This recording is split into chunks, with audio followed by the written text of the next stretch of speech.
Grabe, pati ako nagulat sa balitang ito. VP Sara, umamin na daw. Pagkasta sa 125 milyong pisong confidential funds sa loob ng 11 na araw, inamin ni VP Sara. Pati ako napahinto. VP Sara, umamin na raw. Ating talakayin ang katotohanan sa 125 milyong piso daw na ginasta sa 11 na araw. Halika, atin itong pag-usapan mga kaibigan. Na hindi mo sinagot in particular yung sakdal. Dapat kasi pag i-deny mo, sasabihin mo kung bakit. Sinabi mo ganito, hindi totoo yan sapagkat. Okay? Wala siya nun sapagkat. Sila lang nagsasabi yan. Sila lang nagsasabi. Akala ko chismis lang. Sabi nila, umamin na raw. Pero teka, amin ba talaga? O isa lang itong depensa na parang hindi depensa? Marami ang napareact, pero mas marami ang napaisip. Kasi ito ang tanong, paano nga ba naubos ang 125 milyong piso sa loob lang ng 11 na araw? Una, konti muna. Ang confidential funds, oo, yung pondo na hindi pwedeng basta-basta busisiin, ay ginamit umano. Hindi lang basta ginamit, ginastos buong 125 milyong piso in 11 days.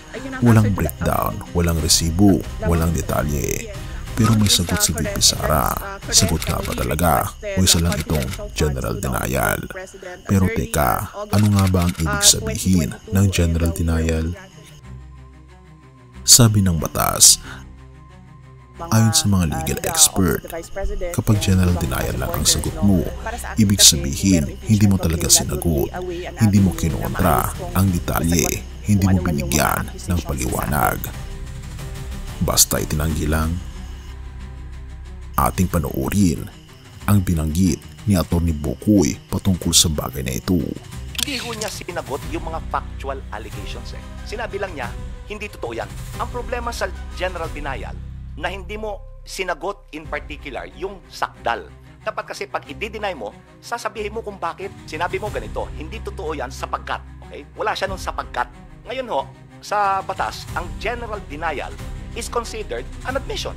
Hindi niya itinanggi na malaking halaga ng confidential and intelligence funds ay nagasta sa napakaiksing panahon. Yung example ho dyan, yung 125 million, na ginasta in 11 days. Hindi niya itinanggi yan. Hindi niya itinanggi na yung mga liquidation documents. Sinabi namin, fake ito, fictitious yung taong to. Hindi niya in-address yun. Quiet, sinabi lang niya hindi totoo. Among others, yun ang ibig kong sabihin na dapat pag ikaw itatanggi mo, if you will deny it, you should say why you're denying it. Hindi totoo yan sapagkat ito ang tunay na nangyari. Yung kanya, sinabi lang yan, hindi totoo yan. Sa ating napanood na video, sabi nga ni Atty. Bukoy, what's a general denial? She didn't answer factual allegations. She just said it's not true. Pero bakit may nagsasabi? Sa batas, ang general denial ay parang pag-amin na rin. Dahil kapag wala kang paliwanag, parang tinanggap mo na lang. Tahimik ka kasi, walang ebidensya, walang kontra. Ngayon, itong nakakilabot. Nasa impeachment stage na tayo. Oo, seryoso na ito. Pero ang sagot ng Vice Presidente, walang detalye, walang paliwanag, puro blanket denial lang. Pero wag ka munang aalis. Kasi hindi lang ito tungkol sa pondo, hindi lang ito tungkol sa impeachment. Ito ay tungkol sa tanong ng buong sambayanan. Saan nga ba napunta ang 125 milyong piso? Ito pa ang mas nakakainis. Dahil sa kawalan ng detalyeng ibinibigay, tayong lahat ay naguguluhan, nagtatanong, nag-aabang. Pero habang ang taong bayan ay nagtitiis sa taas ng bilihin, bagyong walang budget at kakulangan ng ayuda, meron palang ginastusan na ganito kalaki sa loob lamang ng halos isang linggo't kalahati. Hindi ba kayo nagtataka? Kung ikaw ay ordinaryong empleyado, kailangan mo pa ng liquidation, report, minsan pa nga, picture pa ng nagastos mo. Pero sa 125 milyong pisong confidential fund, ni isang detalye, wala. Sabihin na nating classified, sabihin nating sensitive, pero bakit ganun? Hindi ba karapatan nating malaman, lalo na kung pera ng bayan ang pinag-uusapan? Kaya ito ang laban ngayon. Hindi na ito simpleng usapin ng politika. Hindi ito dahil kalaban siya ng administrasyon o kampi ka sa kabilang panig. Ang tanong dito ay malinaw. Ginasta ba talaga ng tama ang 125 milyong piso? Saan napunta? Bakit hanggang ngayon, general denial pa rin ang sagot? Pero bakit ito mahalaga? Dahil kung ngayon pa lang, hindi natin hahanapin ang sagot, kailan pa? Kung ngayon pa lang, puro hindi totoo lang ang isasagot ng mga nasa pwesto, kailan pa tayo magkakaroon ng hustisya para sa kaban ng bayan? Therefore, habang tayo ay patuloy na pinagpapawisan sa trabaho, nagtitiis sa taas ng kuryente, gasolina at pagkain, may mga gumagastos ng milyon-milyon tapos sasabihin hindi totoo. Sila lang nagsasabi niyan. Sila lang nagsasabi. Kung totoo mang inamin, dapat palinaw. Kung hindi inamin, dapat may paliwanag. Dahil kung hindi ngayon hihingin ang accountability, baka 500 milyong piso na yan sa susunod. Tapos general denial na lang. Ulit. Panahon na para hindi lang tayo magulat. Panahon na para magtanong. Panahon na para mapakinggan ang panig mo, kaibigan. Pati ako nagulat sa balitang ito. Pero ikaw, ano ang reaksyon mo, kaibigan, sa bagay na ito? Mula sa isyu ng katiwalian patungo sa tunay na pag-asa sa ating Panginoong Kristo. Kanina, pinag-usapan natin ang nakakagulat na balita, ang pagkakagasta umano ng 125 milyong pisong confidential fund sa loob ng 11 na araw at ang tinatawag nilang general denial. Tila ba nakakalungkot dahil habang tayo ay naghihirap at nagtatanong, ang sagot na ibinibigay ay wala rin problema. Pero sa gitna ng ganitong kadilim na balita, may liwanag pa rin, hindi sa gobyerno, kundi sa ating Panginoon Jesus. At dito papasok ang salita ng ating Panginoon Diyos, John 1 verse 14. At ang salita ay naging tao at tumahan sa gitna natin.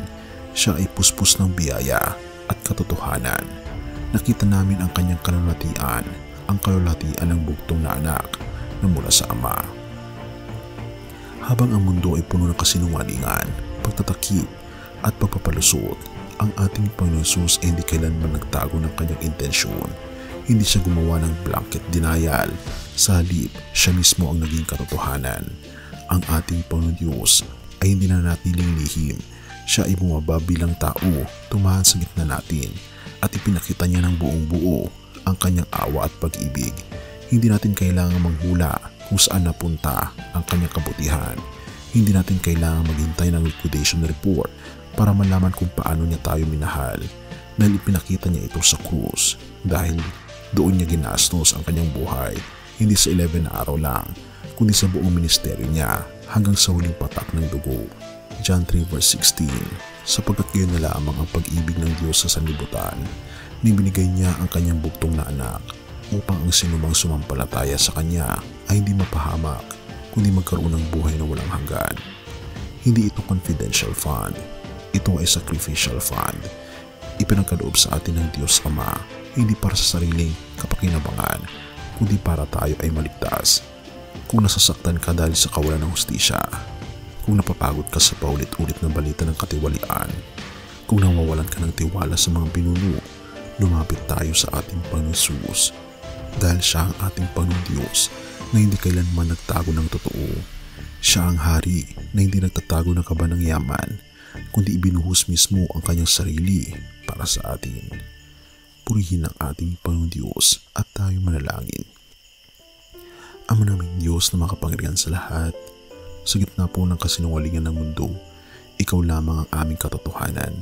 Ikaw lang ang katotohanan. Sa gitna ng kawalan ng hustisya, ikaw ang tunay na makatarungan. Sa gitna ng katiwalian, ikaw ang aming Panginoon Diyos na dalisay ang puso at dakila ang awa.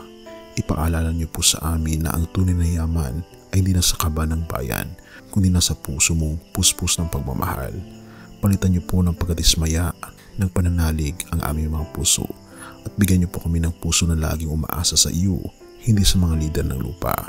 Pinupuri po namin kayo at pinapasalamatan o aming Panginoon Diyos sa inyo pong kabutihan sa amin at patuloy niyo po kaming gabayan, gayon din ang aming mga leaders, ang mga Pilipino at bawat tao sa mundo.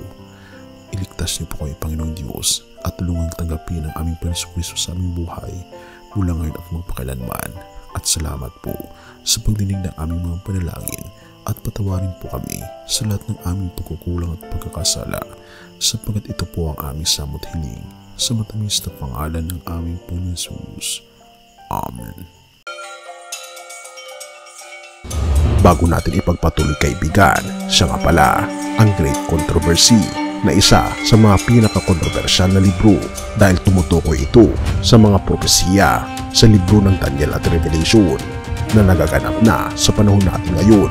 Bago ang pagdating ng ating Panginoong Diyos ay pinamimigay na namin ng libre sa pamamagitan ng PDF, at ito ay nasa limited lamang na panahon, kaya i-click mo sa description sa baba upang ma-avail mo, kaibigan, ang napaka-importanteng libro ito na magbubukas sa iyo sa mas maliwanag mong hinaharap.